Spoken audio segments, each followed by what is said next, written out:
नमस्कार, शुभ सकाळ. भोजन भ्रमंतीमध्ये तुमचं स्वागत आहे. आज आपण बनवणार आहोत अशी पारंपरिक पद्धतीची शेंदडीची भाजी. आजकाल हा पदार्थ तर आपल्याला मिळतही नाही, डोळ्याला दिसतही नाही. त्यासाठी आपल्याला लागणार आहे साहित्य: तेल, ह्या आहेत त्या शेंदड्या. याला प्रत्येक ठिकाणी वेगळ्या वेगळ्या नावाने बोललं जातं. मला शेरण्या आणि शेंदड्या हे दोनच नावं माहिती आहे त्याचे. कोथिंबीर, चवळी ही कोरडी चवळी आहे. तीळ, शेंगदाणे, जिरं, मोहरी, मिरची पावडर, हळद, मीठ आणि लसूण एवढ्या साहित्यात आपण भाजी बनवणार आहोत. तर शेंगदाणे आणि तीळ आपल्याला भाजून घ्यायचे आहे. तर ह्या शेंदड्या आपल्याला अशा कट करून घ्यायच्या आहेत. एक शेंदडीचे 4-4 भाग करायचे आहेत आणि बघून घ्यायच्या आहे. कधी किडक्याही निघतात त्या, कधी कडूही असतात.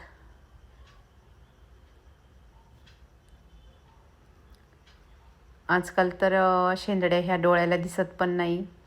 मी पण खूप 2-3 वर्षानंतर याची भाजी खाल्लेली आहे आज. ते पण मी मामाकडे गेलेली होती. आईने सांगितलं की तिला खूप आवडतात असं. मग मामाच्या मुलाने आणून दिल्यात मला शोधून. या पद्धतीने सगळ्या शेंदड्या मी कट करून घेतलेल्या आहे. स्वच्छ 2-3 पाण्याने चांगल्या धुवून घ्यायच्या आहे. अशा थोड्याशा बिया त्याच्या काढून घ्यायच्या आहेत. नाही तर भाजीमध्ये अशा थोड्याशा टचटच लागतात त्या बिया. बघू शकतात अशा सगळ्या बिया निघून जातात चोळून धुतल्याच्या नंतर. आपल्या शेंदड्या सगळ्या धुवून झालेल्या आहेत. आणि मी चवळी पण थोडा वेळ भिजण्यासाठी ठेवून दिलेली, 10-15 मिनटं शेंदड्या वगैरे चिरतो तोपर्यंत. तर मी त्यासाठी कुकर घेतलेला आहे एक. कुकरमध्ये आपल्याला शेंदडे शिजण्यासाठी जेवढं पाणी लागेल तेवढं पाणी टाकायचं आहे. मी 1 ते 1.5 ग्लास पाणी टाकलेलं होतं. त्याच्यात धुतलेल्या सगळ्या शेंदड्या घालायच्या आहेत.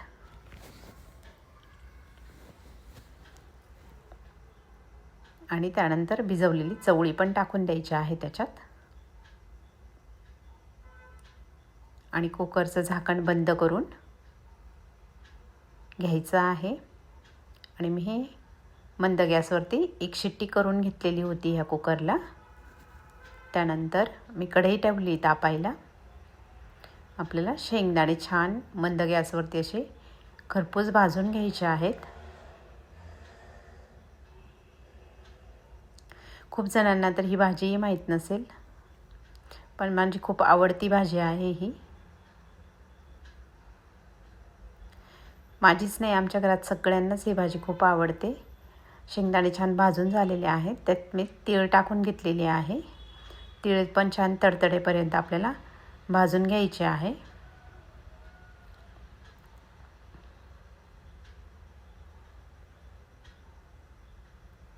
अशी तडतड वाजेपर्यंत छान तीळ भाजून घेतलेली आहे मी. ते गार होते तोपर्यंत मी एक मिक्सरचं भांडं घेतलेलं आहे.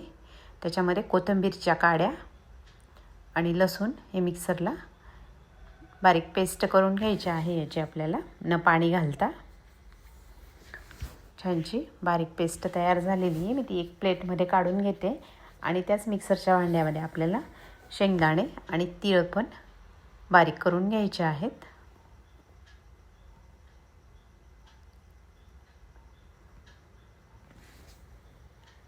तिळामुळे अजूनच खमंगपणा येतो भाजीला. या पद्धतीने बारीक करून घेतलेला आहे मी तीळ आणि शेंगदाणे. यात लागेल तसं पाणी टाकून आपली पातळ पेस्ट बनवून घ्यायची आहे.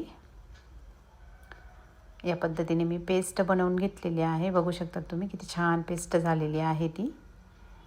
आपण हे चेक करणार आहोत आपली चवळी आणि शेंदडी शिजली का. बघू शकता तुम्ही शेंदडी पण छान शिजलेली आहे. तसंच चवळी पण मस्त शिजून गेलेली आहे. चला आता आपण भाजी बनवून घेऊ. त्यासाठी मी कढई गरम करायला ठेवली आहे. त्याच्यामध्ये टाकलेलं आहे तेल. तेल गरम झालं की त्याच्यामध्ये आपल्याला मोहरी टाकायची आहे. मोहरी छान तडतडली की त्याच्यामध्ये आपल्याला जिरं टाकून घ्यायचं आहे. जिरं छान तडतडलं की याच्यामध्ये जे कोथिंबीरीच्या काड्या आणि लसणाची पेस्ट केलेली होती ते आपण टाकून घेणार आहोत याच्यात.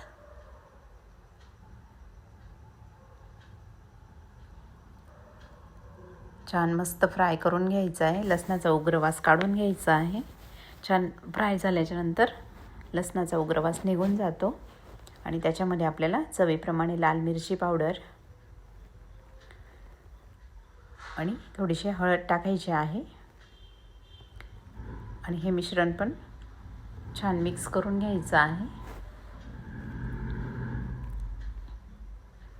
सगळं एकजीव करायचं आहे आणि ते शेंदडं शिजलेल्याचं पाणी होतं ना, ते थोडंसं मी पाणी यात टाकून घेतलेलं आहे, म्हणजे मसाला आपला छान शिजून जाईल. बघू शकतात छान शिजला आहे. त्याच्यानंतर आपण चवळी आणि शेंदडी शिजवलेली होती ते त्यात टाकून घ्यायचं आहे आपल्याला आणि छान एकजीव करून घ्यायचा आहे. दिसायला पण खूप छान दिसते ही भाजी आणि चवीला तर अगदीच मस्त लागते. माझी तर खूप आवडती भाजी आहे ही.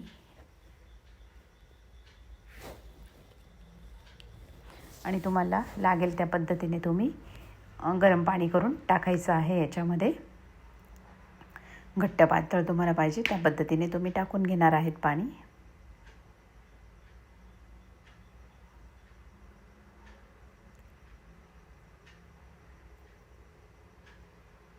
मस्तपैकी उकळलेली आहे आपली भाजी. बघू शकतात ऑलरेडी शेंदड्या तर पहिले शिजलेल्याच होत्या, चवळी पण शिजलेली होती. भाजी उकळायचीच वाट बघायची होती आपल्याला फक्त. भाजी उकळल्याच्या नंतर आता जे वाटण आपण वाटलेलं होतं ते आपल्याला टाकून घ्यायचं आहे याच्यामध्ये आणि मस्त मिक्स करायची आहे ही भाजी.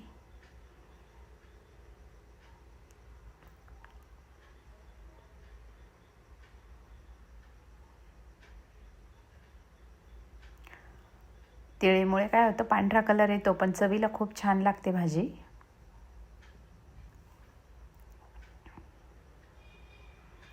मस्तपैकी सगळं एकजीव करून घेतलेलं आहे मी. आता परत आपल्याला एक उकळी आणून घ्यायची आहे भाजीला. बघू शकतात अशी घट्ट पातळ मी ठेवलेली आहे. खूप पातळ पण केलेली नाही आणि खूप घट्ट पण केलेली नाही आहे. चवीप्रमाणे आपल्याला मीठ टाकून घ्यायचं आहे भाजीमध्ये आणि मीठ पण छान मिक्स करून घ्यायचं आहे.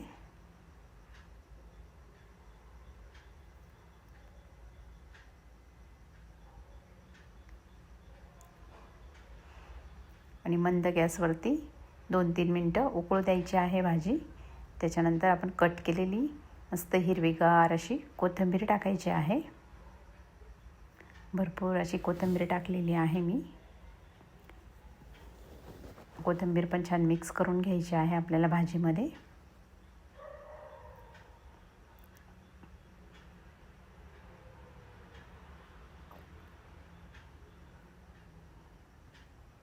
आणि गॅस मी बंद करून दिलेला आहे. बघू शकतात किती सुंदर कलर आलेला आहे भाजीला. तशीच चवीला पण खूप छान झाली होती भाजी. तुम्हाला जर माझे व्हिडिओ आवडत असतील तर लाईक करा, शेअर करा, सबस्क्राईब करा. आणि तुम्ही काय करतात, व्हिडिओ बघून घेतात आणि सबस्क्राईब लाईक करायला विसरून जातात असं मला वाटतं आहे. तर आठवणीने तुम्ही लाईक करत जा, शेअर करत जा, सबस्क्राईब करत जा. तुमच्यापुढे मी अशाच नवीन नवीन रेसिपी घेऊन येणार आहे. आणि तुम्हाला अजून कसल्या रेसिपी बघायला आवडतील हे पण सांगा मला, म्हणजे मी तुमच्या आवडीचे रेसिपी नक्की घेऊन येईल.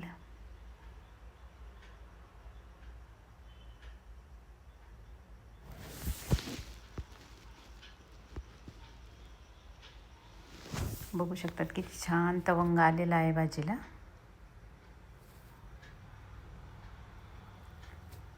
चला तर मग भेटू नवीन रेसिपीमध्ये.